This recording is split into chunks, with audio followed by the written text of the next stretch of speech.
Have you ever been sitting in a quiet room, completely absorbed in something, when suddenly a strange, prickling sensation creeps up the back of your neck? No sound, no movement you consciously noticed, and yet something inside you says with total certainty that someone is looking at you. You turn around, and there they are, watching. How did you know? This isn't a rare experience. It's one of the most universally reported sensations in human psychology, crossing every culture, every language, every era we have records of, and yet it sits in a strange gray zone between science and mystery. Because the moment you try to explain it logically, the explanation feels almost too thin to account for how certain the feeling is. So today, we're going to take this apart piece by piece, not to dismiss it, not to mystify it either, but to actually understand what's happening in your body, in your brain, and possibly in your evolutionary past every single time you feel those invisible eyes on you. Let's start with the obvious question. Is this feeling actually real in the sense that people really can detect being watched, or is it something else entirely, dressed up to feel like a sixth sense? In the late 1800s and early 1900s, a wave of scientific curiosity swept through the study of unusual human perception. Researchers began seriously testing whether people could sense an unseen gaze. The experiments were surprisingly simple. Put a blindfolded person in a chair. Have another person stand behind them, either staring intently or looking away, based on a random decision the subject couldn't see or hear. Then ask the subject, "Are they looking at me right now?" The results across dozens of these early studies were inconsistent. Some showed people guessing correctly, more often than chance would predict. Others showed nothing unusual at all. And this inconsistency became the story for the next century. Every time someone claimed strong evidence for gaze detection, other researchers would run the same experiment and get a completely different result. It became one of those strange corners of psychology where the phenomenon refused to fully confirm itself, but also refused to completely disappear. So if the scientific evidence is this shaky, why does the feeling persist so strongly and so universally in people who've never read a single study about it? The answer might not lie in some hidden sensory power at all. It might lie in something much closer to home, your own biology, quietly working in the background, long before your conscious mind catches up. Think about your eyes for a moment, not what you're looking at directly, but everything around the edges of your vision. Your peripheral vision is remarkably good at detecting motion and shape, even when it's terrible at detecting fine detail. This isn't a flaw in your visual system. It's a feature, one that evolved for a very specific and very old reason: survival. For most of human history, the difference between noticing a predator a half-second earlier or a half-second later could be the difference between living and dying. Your peripheral vision, developed to catch movement first and ask questions later, it's tuned to detect two things above almost everything else: sudden motion and eyes. Yes, eyes specifically. There's something called the eye detection mechanism, a specialized way your visual system processes the pattern of a face, particularly a pair of eyes, even when you're not directly looking at them. This makes evolutionary sense. In the wild, few things communicate danger as clearly as a set of eyes locked onto you. Predators watch prey before they strike. So an animal, including our ancestors, that could detect being watched from the corner of its eye without having to turn and confirm it, had a significant survival advantage. So here's what may actually be happening when you feel like someone is staring at you. Your peripheral vision might be catching a genuine visual signal, a shape, a stillness, a slight glint that resembles eyes, or a person's head angled in your direction, all without your conscious mind ever processing it as a clear image. Your brain doesn't need full detail to trigger an alarm. It just needs a pattern that resembles a threat closely enough. And when that pattern shows up, your body reacts first, and your conscious awareness catches up a moment later, translating that reaction into the vague but urgent feeling: someone is watching me. This is important because it means the sensation isn't necessarily coming from nowhere. It might be coming from a part of your brain that's faster than your conscious thought and that doesn't bother explaining itself before it acts. But peripheral vision alone doesn't explain every case. What about the times you feel watched with your back completely turned? No peripheral vision involved at all. No way to have caught even a flicker of movement. This is where things get more interesting and more uncertain.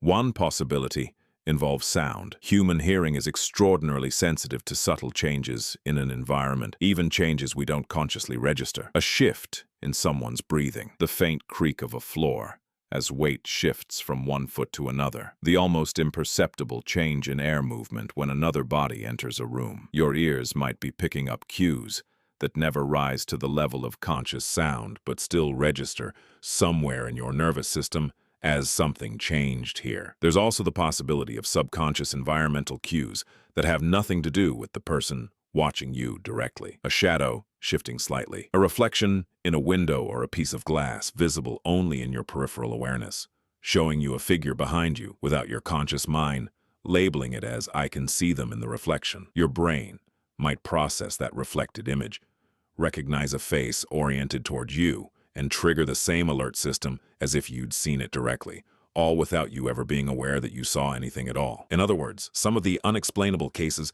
might not be unexplainable at all. They might simply involve information your senses picked up, but your conscious mind never got the memo. Now here's where the story takes a turn that even scientists find fascinating, because not every case fits neatly into this explanation. Sometimes people report the sensation in situations where there's no plausible sound, no reflection, no peripheral vision involved whatsoever, and they still turn around to find someone watching them. This is where researchers have had to consider a very different kind of explanation. Not extrasensory perception, but something more mundane and arguably more interesting: the psychology of memory and belief. Here's the thing about a human memory. It's not a neutral recording device. It's a storyteller, and like most storytellers, it has favorites. Every single day, you experience thousands of small moments. Some of them, you turn around and no one is there. You don't remember those. They're forgettable, uneventful, and your brain discards them without a second thought. But every so often, you turn around and someone actually is watching you. That moment feels significant. It confirms something. It sticks. Your brain flags it as meaningful and stores it more vividly than the hundreds of uneventful turns that came before it. Over the course of a lifetime, this creates a very specific kind of illusion. You don't remember the failures, you remember the hits. And because the hits feel dramatic and confirming, they build a personal sense of, this happens to me all the time, and it's always right, even if, statistically, it's wrong, far more often than it's right. This is a well-documented pattern in psychology called confirmation bias, and it applies to everything from superstitions to gut feelings to, quite possibly, the sensation of being watched. So which is it? Is the feeling of being watched a real, biologically wired detection system built on peripheral vision and subtle sensory cues? Or is it a story your memory tells itself after the fact, built on the moments it chose to keep and the countless moments it quietly let go? The honest answer, based on what we currently understand, is that it's probably both, working together, layered on top of each other in a way that's difficult to fully separate. Your visual and auditory systems really do pick up subtle cues below the threshold of conscious awareness. That part has real evolutionary grounding,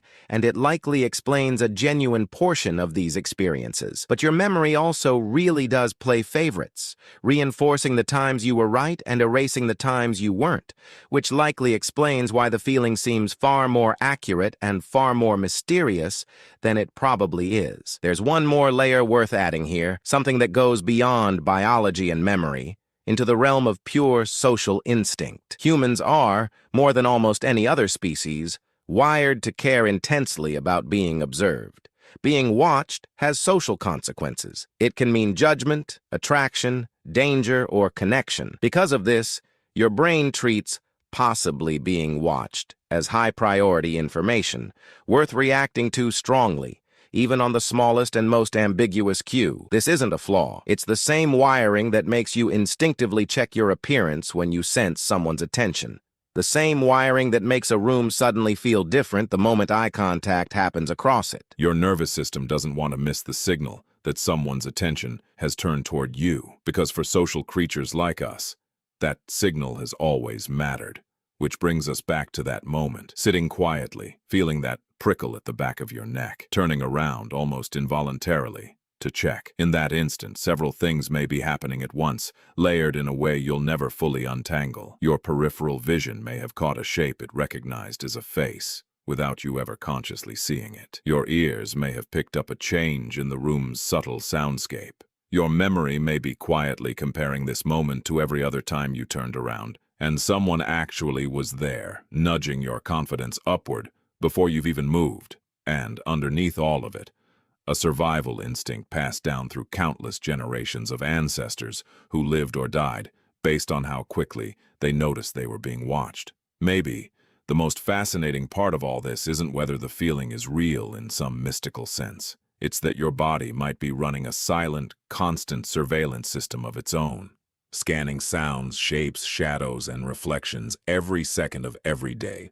almost entirely outside your awareness, only surfacing into consciousness when something crosses a threshold worth noticing. So the next time that sensation creeps up your spine and you feel the overwhelming urge to turn around, know this: you might not be imagining it. Somewhere in your senses, something may have genuinely caught a signal your conscious mind hasn't processed yet, or your memory might simply be doing what memories do best, remembering the times it mattered and quietly forgetting the thousands of times it didn't. Either way, that feeling is a small, quiet reminder of something bigger, that your body has been paying attention to the world around you your entire life, in ways your conscious mind will probably never fully understand, keeping watch, even when you didn't know you needed it to.